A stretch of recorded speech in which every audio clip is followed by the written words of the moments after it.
আলহামদুলিল্লাহ, ওয়াসসালাতু ওয়াসসালামু আলা রাসূলিল্লাহ ওয়া আলা আলিহি ওয়া আসহাবিহি আজমাইন। মহান রব্বুল আলামিনের দরবারে শুকরিয়া যে মহান আল্লাহ আমাদের সবাইকে আরবি ভাষা শিক্ষার জন্য, কোরআন এবং হাদিসের ভাষা শিক্ষার জন্য আমাদের সবাইকে একটি প্ল্যাটফর্মে একত্রিত হওয়ার তৌফিক দিয়েছেন, সুযোগ করে দিয়েছেন। এজন্য সকলে রবের কাছে শুকরিয়া জানাই, আলহামদুলিল্লাহ। তো আজকে আমাদের দ্বিতীয় ক্লাসে আমরা এখন প্রাথমিকভাবে কিছু পড়া শুনবো, আলোচনা করব।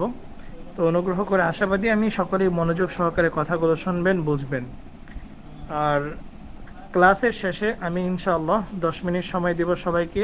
ক্লাসের বিষয়ে কোনো প্রশ্ন যদি থেকে থাকে তাহলে আপনারা পরবর্তীতে প্রশ্ন করবেন ইনশাআল্লাহ।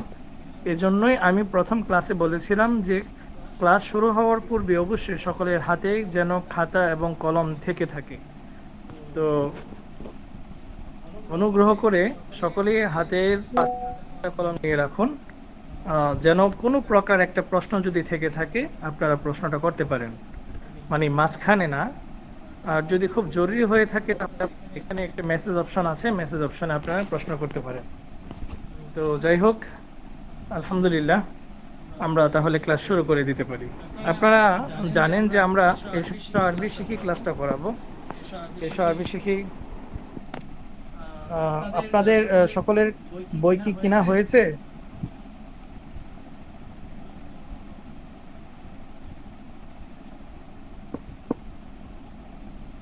না, আমি এখন কিনবো। জি আছে।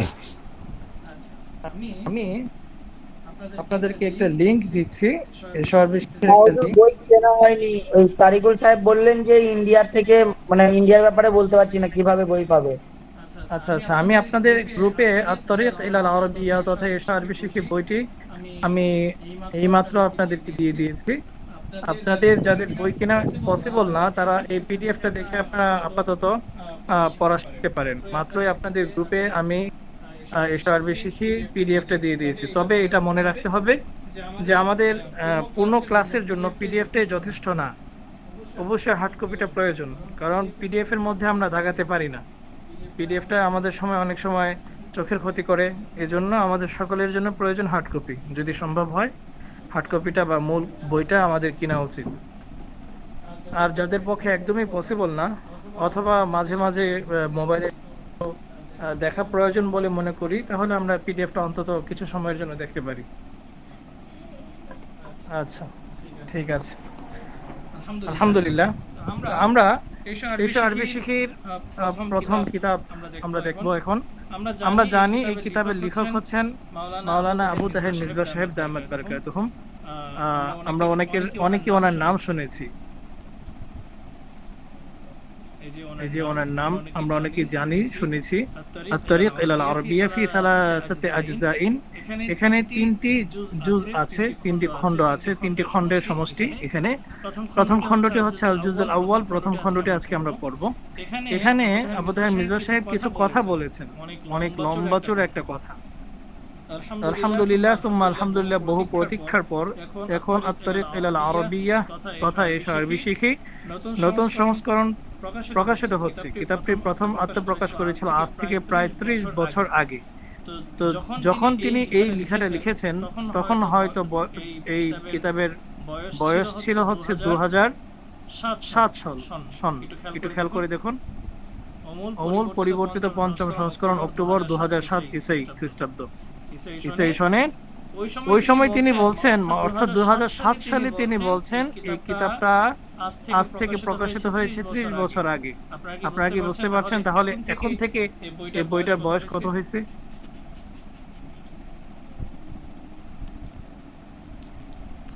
নিশ্চয়ই প্রায় 45 বছর প্লাস হয়ে গেছে।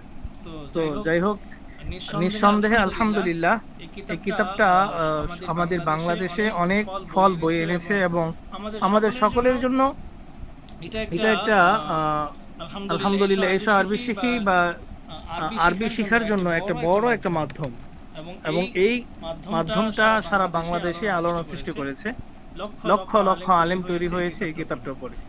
তো এটা যারা পারি সম্ভব হলে কিছু কথা, ওনার কথা কেন এই লেখাটা লিখছেন, কেন বইটা লিখছেন, বইটা লেখার পূর্বে তার কি কি সমস্যা তৈরি হয়েছিল এবং কিভাবে তিনি এই সমস্ত সমস্যা মোকাবেলা করে বইটাকে সামনে অগ্রসর করতে পেরেছেন এবং বইটা কতটা ফল বয়ে এনেছে এবং এই বইটার পিছনে কাদের মেহনত আছে, এই সম্পর্কে বিস্তারিত তিনি প্রায় 3-4 পৃষ্ঠার মধ্যে উল্লেখ করেছেন। আমরা এত বড় কলেবর পড়ছি না, যেহেতু এটা একটা গুরুত্বপূর্ণ ক্লাস। আপনারা অনুগ্রহ করে যদি মনে চায় এটা পড়ে নিতে পারেন। বিসমিল্লাহির রহমানির রহিম। ইন্না আনজালনাহু কুরআনান আরাবিয়্যা লাআল্লাকুম তাআকিলুন। আল্লাহ রাব্বুল আলামিন কোরআনে কারিমে বলেন, নিঃসন্দেহে নাজিল করেছি আমি একে আরবি কোরআন রূপে, যেন বুঝতে পারো তোমরা। মহান আল্লাহ কোরআনের এই আয়াত দ্বারা আমাদেরকে বোঝাতে চাচ্ছেন যে পৃথিবীতে অন্য কোন যত ভাষা রয়েছে সমস্ত ভাষার চেয়ে একদমই সহজলভ্য ভাষা হচ্ছে আরবি ভাষা। আরবি ভাষাটা সহজ বিধায় মহান আল্লাহ পবিত্র কোরআনুল কারীমকে আরবি ভাষায় নাজিল করেছেন। আর এটা সূরা ইউসুফের 2 নম্বর আয়াতে আল্লাহ তাআলা ইরশাদ করেন। তো মহান আল্লাহ এটা বোঝাতে চাচ্ছেন যে নিঃসন্দেহে আরবি ভাষাটা হচ্ছে সহজলভ্য ভাষা, নতুবা মহান আল্লাহ যেই ভাষাটা সহজ হতো ওই ভাষাতেই কোরআন নাজিল করতেন। নিঃসন্দেহে আরবি ভাষা সহজ, তাই আল্লাহ তাআলা আরবি ভাষাতেই কোরআন নাজিল করেছেন। কারণ আরবি ভাষা শিক্ষা করা অন্যান্য কিতাব, অন্যান্য ভাষা শিক্ষার চেয়ে খুব সহজতর। আল বাবুল আউয়াল, প্রথম অধ্যায়। প্রিয় তালিবে ইলম, তুমি আল্লাহর কালাম এবং আল্লাহর নবীর কালাম বুঝতে চাও আর সেজন্য আরবি ভাষা শিখতে চাও। আরবি ভাষার শিক্ষা গ্রহণের আজ তোমার প্রথম দিন। আজকের দিনটি তোমার জীবন থেকে চলে যাবে, আগামী দিনটিও। এভাবে এক এক করে বছরের প্রতিটি দিন তোমার জীবন থেকে হারিয়ে যাবে। তুমি যদি মেহনত করে লেখাপড়া করো, তবু যদি অলসতা ও অবহেলা করো, তবু সময় চলেই যাবে। থাকবে শুধু তোমার মেহনতের সুফল, যে চলে যাবে তা আর ফিরে আসবে না। সুতরাং জীবনের মহামূল্যবান সম্পদ সময় সম্পর্কে সাবধান হও। আজ থেকে আরবি ভাষা শিক্ষা করার মহান সাধনায় আত্মনিয়োগ করো এবং সময়ের সদ্ব্যবহার করো। আবার সময়ের সদ্ব্যবহার করো। সময় চলে যাবে, থাকবে শুধু তোমার মেহনতের সুফল। প্রতি বছর প্রথম দিন সবাইকে সতর্ক করি, এই কথাগুলো বারবার বলি, কিন্তু সবাই সতর্ক হয় না। অসতর্কতায়, অবহেলায় অনেকেই সময়ের অপচয় করে এবং ক্ষতিগ্রস্ত হয়। তুমি যেন এমন না হও, তুমি যেন সতর্ক থাকো। আল্লাহ তাআলা তোমাকে তৌফিক দান করুন, আমিন। তলবে আলেমের পাক্ষিক স্বাক্ষর, এখানে এটা একটা ব্যক্তিগত বিষয়। তো যাই হোক, আলহামদুলিল্লাহ, আবু তাহের মিজদা সাহেব হুজুর আমাদের জন্য চমৎকার কিছু নসিহা করেছেন। এই নসিহাটা আমাদের সকলের জন্যই প্রযোজ্য। এই নসিহাটা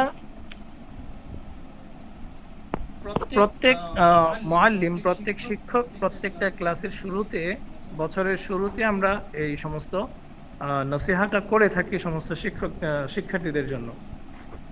তবুও আমরা দেখতে পাই যে মহান আল্লাহ আমাদের সবাইকে যদিও এখানে একত্রিত হওয়ার তৌফিক দিয়েছেন, তবুও দেখা যায় যে মানে কোর্সের শেষের দিকে আমরা সবাই একত্রিত হতে পারি না। যেমন এখানে এখন আলহামদুলিল্লাহ আছেন ক্লাসের মধ্যে প্রায় 27+, কিন্তু তারপরও দেখা যাবে কোর্সের শেষের দিকে, কোর্সের একদম শেষের দিকে এতগুলো মানুষ তখন আর মানে কি বলে হয়তোবা জয়েন মানে হতে পারে না, শেষ পর্যন্ত একসাথে হতে পারে না। এই জন্যই আমাদের প্রথম ক্লাস থেকে আজম বিল জজম তথা প্রতিজ্ঞা করতে হবে যেন আমরা কখনোই ইনশাআল্লাহ ছিটকে না যাই, ঝরে না যাই, এদিকে লক্ষ্য রাখবো ইনশাআল্লাহ। আমি সকলের জন্য দোয়া করি। আমি প্রথম ক্লাসে বলেছিলাম যেন কেউ অনুগ্রহ করে না বলে ক্লাস থেকে না চলে যায়, কোর্স থেকে বের না হয়ে যায়। প্রয়োজন থাকতেই পারে, ব্যস্ততা থাকতেই পারে, তবে অবশ্যই তার শিক্ষকের কাছে আপনারা বলে যাবেন। আল্লাহ তাআলা আপনাদের সবাইকে বারাকা দান করুন। চলুন আজ থেকে আমরা পড়া। বিসমিল্লাহির রহমানির রহিম। আদ-দারসুল আউয়াল। প্রথম পাঠ। দর্শন শব্দের অর্থ হচ্ছে পাঠ, দাল র সিন, দর্শন শব্দের অর্থ পাঠ। আউয়ালুন শব্দের অর্থ হচ্ছে প্রথম। আর দর্সুল আউয়ালু, প্রথম পাঠ। তো প্রথম আমরা কিছু শব্দার্থ পড়ব। আমরা একটু শব্দার্থের দিকে তাকাই। বিসমিল্লাহির রহমানির রহিম। কিতাবুন, একটি বই। কলামুন, একটি কলম। কুরসিয়্যুন, একটি চেয়ার। বাইতুন, একটি ঘর। বাবুন, একটি দরজা। মিসবাহুন, একটি বাতি। জিদারুন, একটি দেয়াল। সারিরুন, একটি খাট। অনুগ্রহ করে আইডি মিউট করুন। কার আইডি যেন সমস্যা হচ্ছে, অনুগ্রহ করে আইডি মিউট করুন। তো যাই হোক, আপনাদের প্রশ্নগুলোর উত্তর ইনশাআল্লাহ আমি শেষে দেব। অনুগ্রহ করে এখন প্রশ্ন করে রাখতে পারেন, যদি কারো ব্যস্ততা থাকে করে রাখতে পারেন। আমি প্রশ্নের উত্তর ক্লাসের মাঝখানে দিব না, অনেকে ব্যক্তিগত প্রশ্ন করছেন। অনুগ্রহ করে একটু অপেক্ষা করুন, ক্লাসের শেষে ইনশাআল্লাহ আপনাদের প্রশ্নের উত্তর দিব। তো যাই হোক, এখন আমরা যে কথাটা বলবো আপনাদের খাতা কলমে আপনারা লিখে রাখতে পারেন। আরবি সমস্ত হরফগুলো বলেছি, আপনারা আইডির দিকে লক্ষ্য করুন। বারবার কথাটা বলছি, অনুগ্রহ করে আইডি মিউট করুন। আসসালামু আলাইকুম হুজুর, বেয়াদবি মাফ করবেন, সবাইকে যদি আপনি ওখান থেকে মিউট করে দিতেন তাহলে ভালো হতো। আচ্ছা আচ্ছা আচ্ছা, তো বলছিলাম আরবি সমস্ত শব্দগুলো 3 ভাগে বিভক্ত। এটা লিখে রাখুন। আরবি সমস্ত শব্দগুলো 3 ভাগে বিভক্ত। এক হচ্ছে ইসিম, এক হচ্ছে ফাইল, এক হচ্ছে হরফ।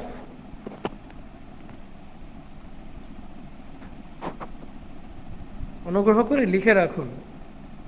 বারবার কিন্তু কথাটা বলছি যে এমন কিছু কথা আছে যে কথাগুলো আমরা বইয়ে পাচ্ছি না বা পাবো না, এটা শিক্ষকের কাছ থেকে আমরা শুনবো শুধু। এজন্য ক্লাসের প্রাসঙ্গিক যে সমস্ত কথাগুলো আমরা ক্লাসে বলবো, এগুলো যেন সবাই খাতায় লিখে রাখে।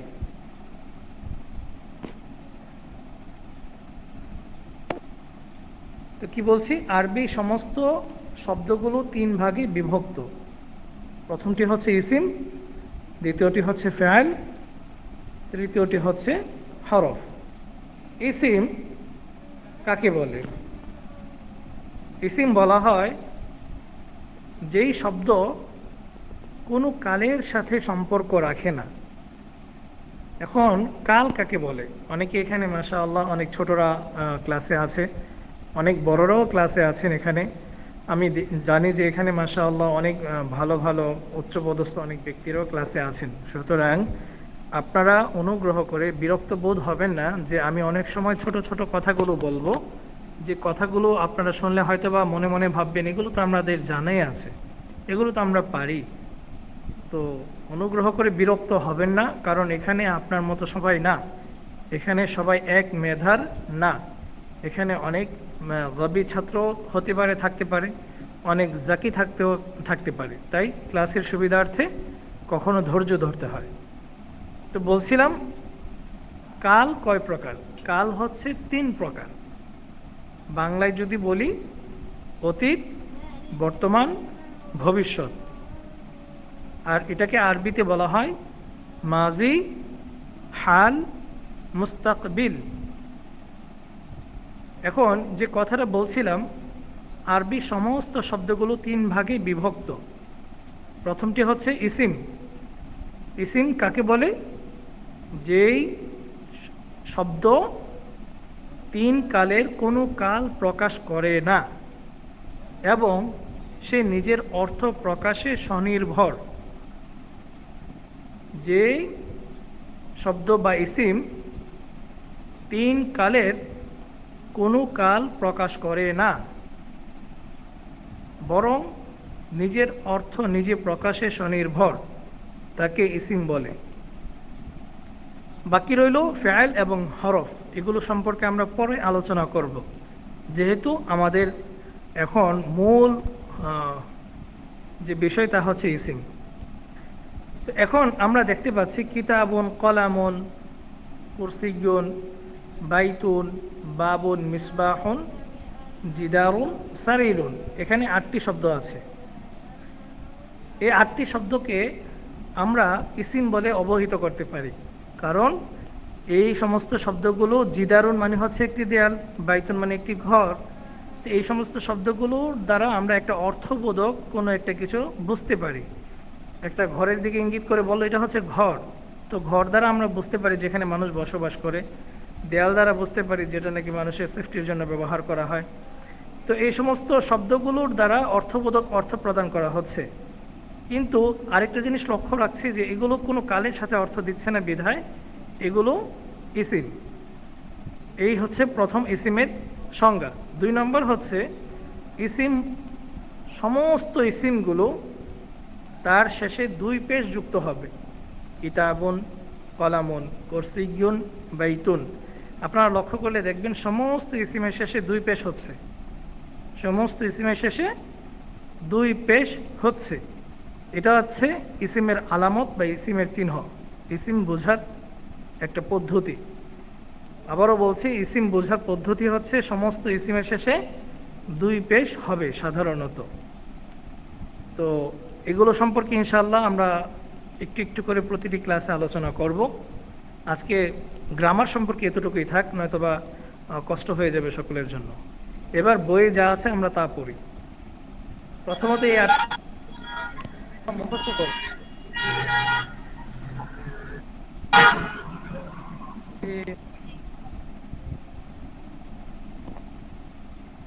এই 8টি শব্দ আমরা মুখস্থ করব।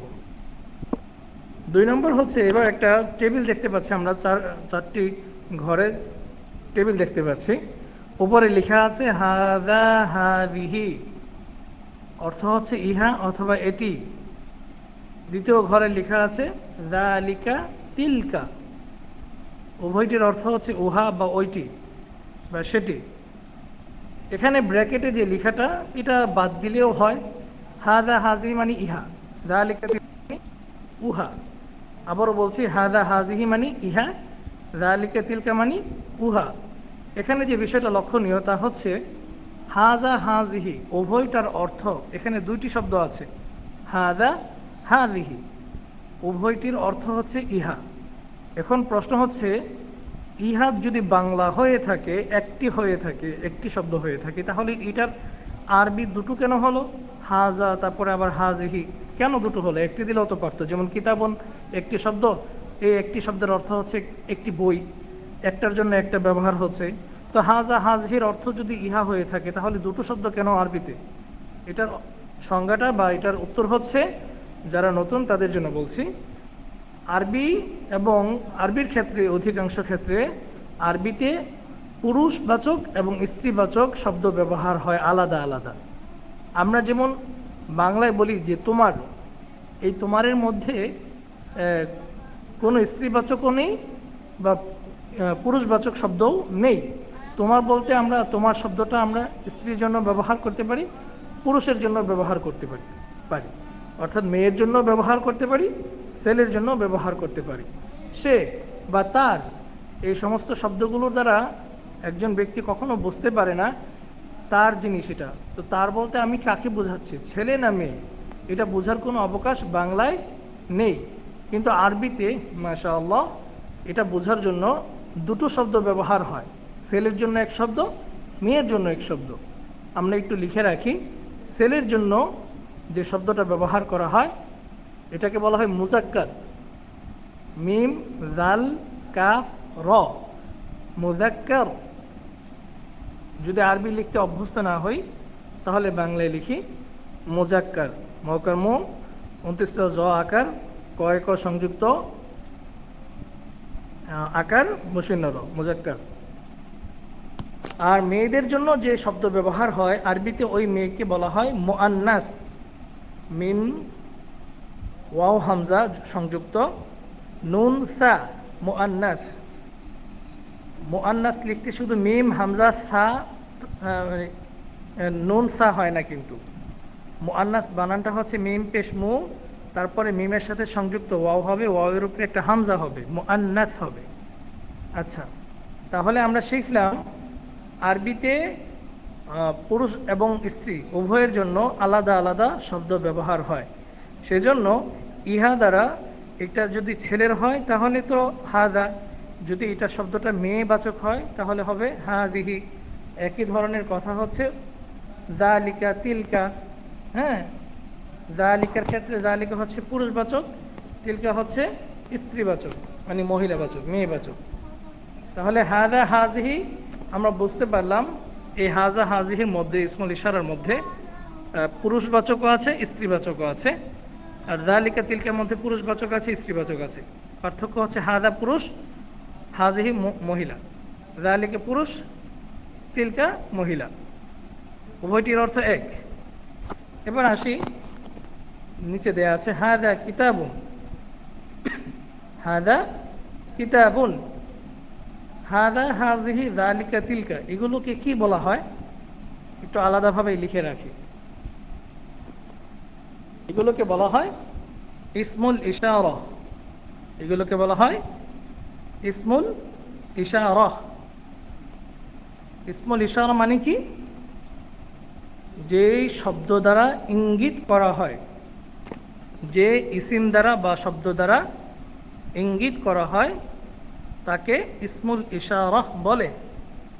আমরা বাংলাতেও এই শব্দটা মাঝে মাঝে ব্যবহার করে থাকি, যে ইশারা ইঙ্গিত, এ কথা বলি না আমরা বাংলায়? তো ইশারা ইঙ্গিত শব্দটা আমরা যেমন বাংলায় ব্যবহার করে থাকি, এটা মূলত আরবি থেকে, আরবি শব্দ থেকে ধার করা একটি শব্দ ইশারা। তো ইশারা মানে হচ্ছে ইঙ্গিত, ইঙ্গিতবাচক শব্দ। হাদা হাদিহি যালিকা তিলকা, এই চারটাকে বলা হয় ইসমুল ইশারা, ইঙ্গিতবাচক শব্দ। আর যেই দিকে ইঙ্গিত করা হয়, যেই বস্তু বা ব্যক্তির দিকে ইঙ্গিত করা হয় তাকে বলা হয় মুশারুন ইলাইহি, মুশারুন ইলাইহি, তথা যার দিকে ইঙ্গিত অথবা ইশারা করা হয়েছে। আমি আবারও আরবি শব্দগুলো বলে দিচ্ছি। প্রথমটিকে বলা হয় ইসমুল ইশারা, দ্বিতীয়টিকে বলা হয় মুশারুন ইলাইহি। ইসমুল ইশারা মানে হচ্ছে যেই ইসিম দ্বারা, যে শব্দ দ্বারা ইঙ্গিত করা হচ্ছে। মুশারুন ইলাইহি, যার প্রতি বা যে বস্তুর প্রতি ইঙ্গিত করা হয়েছে। এবার আমরা হাদা কিতাবুনের দিকে তাকাই। যে হাদা হচ্ছে ইসমুল ইশারা, কিতাবুন হচ্ছে মুশারুন ইলাইহি।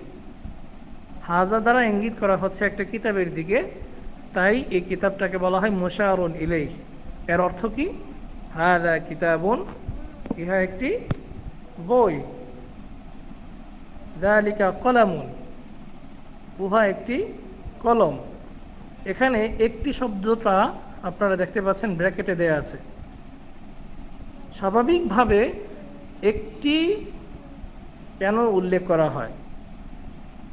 এটার উত্তর হচ্ছে প্রতিটি ইসিম এর এক বচন, দ্বিবচন, বহুবচন হতে পারে। আমরা স্বাভাবিকভাবে বই এর বহুবচন শব্দটা বাংলায় উল্লেখ করতে পারি না। আমরা যদি অনেকগুলো বইয়ের দিকে ইঙ্গিত করি তাহলে বলতে হবে বই বলেই আমাদের বলতে হবে অনেকগুলো বই। তো অনেকগুলো এটা হচ্ছে একটা আলাদা শব্দ, কিন্তু বই বই। কিন্তু আরবি ভাষা এমন একটি ভাষা যে ভাষায় ওই ইসিমটাই অর্থাৎ বই শব্দটা দিয়েই বহুবচন রচনা করা যায়। যেমন উদাহরণস্বরূপ কিতাবুন একটি বই, কিতাবানে দুটি বই, কুতুবুন বহু বই। তথা কিতাবুনের শেষে আমাকে অন্য কোনো শব্দ কি করতে হয়নি, অ্যাড করতে হয়নি। জাস্ট এই শব্দ দিয়ে আমি এর বহুবচন নির্ণয় করতে পারছি। এটা হচ্ছে একটি আরবি ভাষার একটা চমকপ্রদ বিষয়, আরবি ভাষার একটি মানে আশ্চর্যজনক বিষয়। আমি কি বোঝাতে পেরেছি কিনা? বাংলা ভাষায় একটি শব্দের বহুবচন করতে গেলে আমাদের অনেকগুলো শব্দ ব্যবহার মানে অনেকগুলো জাস্ট এই শব্দটা ব্যবহার করতে হয় অনেকগুলো বোঝানোর জন্য। কিন্তু আরবি ভাষায় কোনো শব্দ অধিক ব্যবহারের জন্য আধিক্যতা ব্যবহারের জন্য আলাদাভাবে কোনো শব্দকে আনতে হয় না, এটা জাস্ট ওই শব্দের মধ্যেই বহুবচন সৃষ্টি করা যায়। এজন্য একটি শব্দটা আমাদেরকে উল্লেখ করতে হবে। বাংলাতে কিন্তু আমরা এই সমস্ত শব্দগুলো উল্লেখ করি না, যেমন বইটি দাও, বই, খাতা, কলম, এভাবে আমরা বলি যে কোনো একটি শব্দ শেখার জন্য। কিন্তু আরবিতে যে কোনো একটি ইসিম যদি আমরা শিখতে চাই তাহলে আমরা একটি শব্দটা যোগ কেন করছি? কারণ চাইলেই এই শব্দ দ্বারা দ্বিবচন বহুবচন নির্ণয় করা যায়। এজন্য আমাদের মাথায় রাখা উচিত সামনে যতগুলো ইসিম আমরা শিখব ওই সমস্ত ইসিমের শুরুতে একটি শব্দটি যোগ করে নিতে হবে। যেমন কিতাবুন, জাস্ট কিতাবুন অর্থ শুধু বই, কিন্তু আমরা এর শুরুতে একটি যোগ করব। এই একটি এর আরবি কিন্তু কিতাবুনের আশেপাশে নাই, আপনারা খেয়াল করে দেখুন। কিতাবুন এর আগেও নাই পরেও নাই, জাস্ট কিতাবুন মানে হচ্ছে কিন্তু বই, কিন্তু বাংলায় এই একটি শব্দ আমাদের অতিরিক্ত ব্যবহার করতে হবে। সুতরাং এটা মাথায় রাখা উচিত, এটা যেন সামনে কেউ না ভুলি। তাহলে হাদা কিতাবুন, ইহা একটি বই, যালিকা কলামুন, উহা একটি কলম। হাদা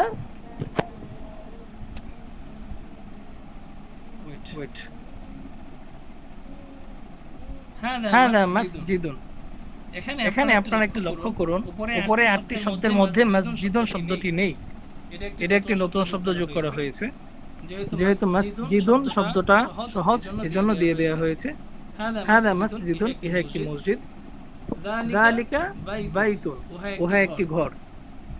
আপনারা দেখতে পাচ্ছেন এখানে অধিকাংশই মুযাক্কার তথা পুরুষবাচক ইসমুল ইশারা ব্যবহার হচ্ছে। হাদা, যালিকা, হাদা, যালিকা, এই সবগুলোই পুরুষবাচক ইসমুল ইশারা, পুরুষবাচক ইসমুল ইশারা। এরপরের পৃষ্ঠা হাদা বাবুন, ইহা একটি দরজা। যালিকা মিসবাহুন, উহা একটি বাতি। হাদা জিদারুন, ইহা একটি দেয়াল। যালিকা কুরসিয়ুন, উহা একটি চেয়ার। হাদা বাইতুন, ইহা একটি ঘর। হাদা কুরসিয়ুন, ইহা একটি চেয়ার। যালিকা মসজিদুন, উহা একটি মসজিদ। হাদা সারিরুন, ইহা একটি খাট। হাদা জিদারুন, ইহা একটি দেয়াল। যালিকা মিসবাহুন, উহা একটি বাতি। যালিকা সারিরুন, উহা একটি খাট। হাদা বাবুন, ইহা একটি দরজা। যালিকা জিদারুন, উহা একটি দেয়াল। আজকে এতটুকুই থাকলো। এখানে যে বিষয়টা আমি আপনাদেরকে উল্লেখ করছি, যেহেতু এটা আমাদের প্রথম ক্লাস, তো অনুগ্রহ করে সকলেই ধৈর্য সহকারে, অন্তত যারা নাকি এখানে আগে থেকে পড়ে এসেছি, আগে থেকে কিছু পারি বলে মনে হয়, তো আপনারা মনে করেন না যে আমরা তো সবই পারি, সুতরাং এখানে কেন ভর্তি হলাম। এই পারি বিষয়টা ইনশাআল্লাহ এই আন্দাজটা আপনাদের ক্লিয়ার হবে আশা করি অন্তত 10টি ক্লাস যাওয়ার পর। 10টি ক্লাস যাওয়ার পর আপনারা বুঝতে পারবেন যে আমাদের কিছু শেখা হচ্ছে বা আরো শেখা হবে ইনশাআল্লাহ। এজন্য সকলকে ধৈর্য সহকারে ক্লাসগুলো করে যেতে হবে ইনশাআল্লাহ। আগামী ক্লাসের জন্য পড়া রইল হচ্ছে এই শব্দার্থগুলো এবং নিচের পড়াগুলো। এবার আপনারা এক এক করে প্রশ্ন করতে পারেন, আপনাদের ক্লাসে বা অন্য কোনো সমস্যা থেকে থাকলে আপনারা প্রশ্ন করতে পারেন। এখানে জের জবর নেই। ওয়েট, আপনাদের এক এক করে আমি ডাকবো, অনুগ্রহ করে শুধু হাত উত্তোলন করুন। আমি নাম দিকে আপনাদের কাছ থেকে জিজ্ঞাসা করবো, অনুগ্রহ করে আগ বেড়ে কেউ মিউট করবেন না। আমি এক এক করে সবাইকে প্রশ্ন করবো ইনশাআল্লাহ। আচ্ছা, মাহবুবুর রহমান, আপনি বলুন, কি যেন বলছিলেন, বলুন।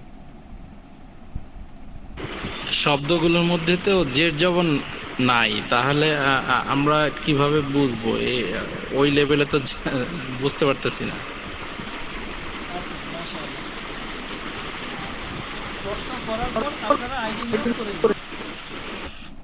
প্রশ্ন যে করবেন অনুগ্রহ করে প্রশ্ন করার সাথে সাথে মিউট করে নিন। ধন্যবাদ। মাহবুব ভাই বলছেন যে আমরা তো এখানে জবরজর পেশ কিছুই নাই, কিভাবে পড়বো? আপনি একটু খেয়াল করে দেখুন মাহবুব ভাই, এখানে আমরা যখন শব্দার্থগুলো শিখবো এখানে জবর জের পেশ সবগুলোই আছে। কিতাবুন, কলামুন, কুরসিয়ুন, বাইতুন সবগুলো জবর জের পেশ দেয়া আছে। তারপরে হাদা, হাদিহি, যালিকা, তিলকা জবর জের পেশ দেয়া আছে। তথা আমরা যখন প্রাথমিক পর্যায়ে শব্দার্থগুলো মুখস্থ করব তখন এগুলো আমাদের ব্রেনে ঢুকে যাবে। তাহলে পরবর্তীতে এই সমস্ত শব্দের গঠনগুলো দেখে নিঃসন্দেহে বলে দিতে পারবো এটা হচ্ছে হাদা আর এটা হচ্ছে কিতাবুন। এজন্য আমাদের প্রাথমিকভাবে এই শব্দার্থগুলো ভালো করে আয়ত্ত মুখস্থ করা চাই, তাহলে আর আপনার এই পরবর্তী প্রশ্ন বা ওইরকম সন্দেহ ইনশাআল্লাহ থাকবে না। ধন্যবাদ ভাই। তারপর প্রশ্ন করুন ফারুক মিয়া, এমডি ফারুক মিয়া, বলুন। আসসালামু আলাইকুম। ওয়ালাইকুম সালাম। আসলে অনেক সময় দেখা গেল ক্লাসগুলা মানে মানে করা যায় না, মিসিং হয় কিছু অংশ, তো সেক্ষেত্রে পুরো বোঝা যায় না। তো নেক্সটে ওই ক্লাসটুকু আমি কিভাবে পাবো? আচ্ছা, আপনি মনে হয় প্রথম ক্লাসে ছিলেন না।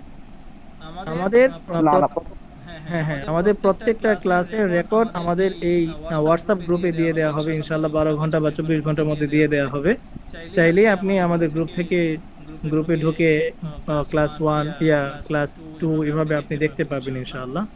এটার জন্য আফসোস করা লাগবে না ইনশাআল্লাহ। আর সব সময় খেয়াল রাখবেন ইনশাআল্লাহ যেন আপনি যুক্ত হতে পারেন, ক্লাসে অ্যাটেন্ড হতে পারেন। যদি কখনো সমস্যা হয় যে না আপনি ক্লাসে থাকতে পারছেন না, তাহলে অনুগ্রহ করে আগে আমাদেরকে জানাবেন। জি ধন্যবাদ আপনাকে। এমডি আলামিন, আপনি কিছু বলবেন? জি না, ধন্যবাদ। আমার কিছু বলার নাই, আমি বুঝছি সব ইনশাআল্লাহ। মাশাআল্লাহ, আপনি তো হাত উত্তোলন করে আছেন, এই জন্য জিজ্ঞাসা করলাম। ধন্যবাদ।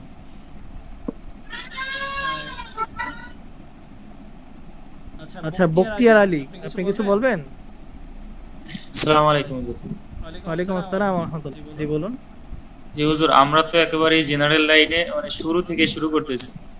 এখন আমরা ইংরেজিতে যেভাবে পড়ি, আগে অনেকগুলো শব্দ সম্পর্কে জানি, এরপরে সেন্টেন্স তৈরি করা শিখি আর কি। এইখানে আপনারা কিভাবে কি করবেন একটু জানলে ভালো হতো।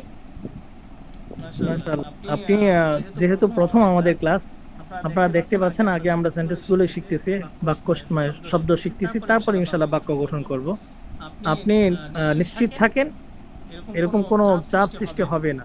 অর্থাৎ আপনি অন্তত পক্ষে এই সমস্ত প্রশ্নগুলো আশা করি 10টি ক্লাস অতিবাহিত হওয়ার পর এই প্রশ্নটা আর থাকবে না। ধৈর্য সহকারে ক্লাসগুলো করার জন্য অনুরোধ রইল। ধন্যবাদ।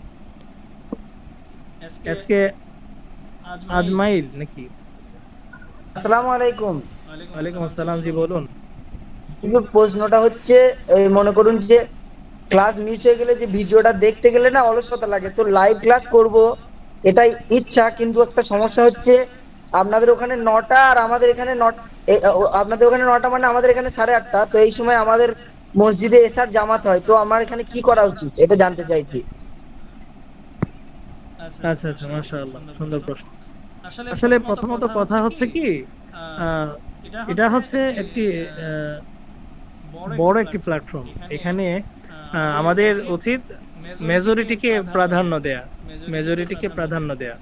এক্ষেত্রে আপনার বিষয়টা আমরা দুঃখ প্রকাশ করছি। যেহেতু ইনশাআল্লাহ রাত ধীরে ধীরে বড় হবে, তো আপনারা হয়তোবা ইনশাআল্লাহ খুব দ্রুতই এই সমস্যা কেটে উঠতে পারবেন। তবে আপনার কাছে আবদার, আপনি অবশ্যই জামাতের সহিত নামাজ পড়বেন। নামাজটা পড়েই আপনি ক্লাসে যুক্ত হন।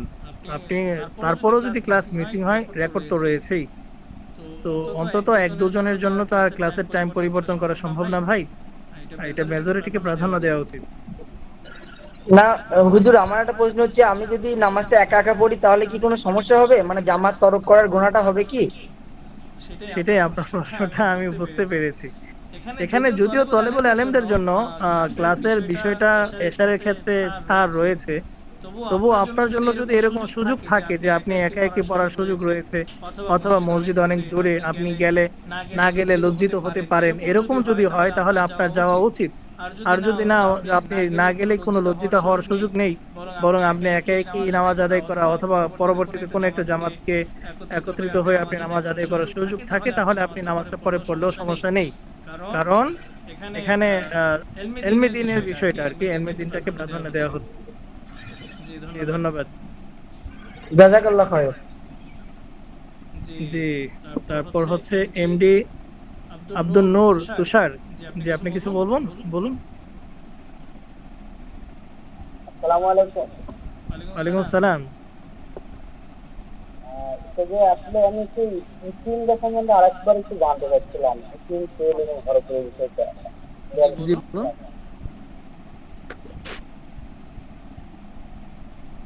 জি আমি শুনতে পাইনি আপনার প্রশ্নটি, আপনি আবার করুন।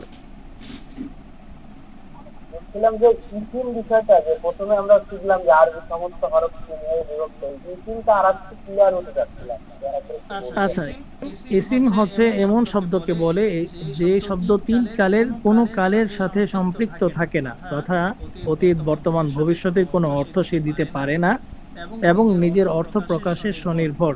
যেমন কিতাবুন একটি বই, এই বইটি কোনো কালের অর্থ সে দিতে পারে না। অতীত, বর্তমান, ভবিষ্যতের কোনো অর্থ কিতাবুন থেকে আমরা পাচ্ছি না, কিন্তু কিতাবুন দ্বারা একটি বই যে এটা স্পষ্ট বুঝতে পারছি, সে নিজের অর্থ প্রকাশ করতে পারছে, এটাকেই বলা হয় ইসিম। এবং ইসিমের শেষে সর্বদা দুই পেশ হয়, এটাই বলেছি। ধন্যবাদ।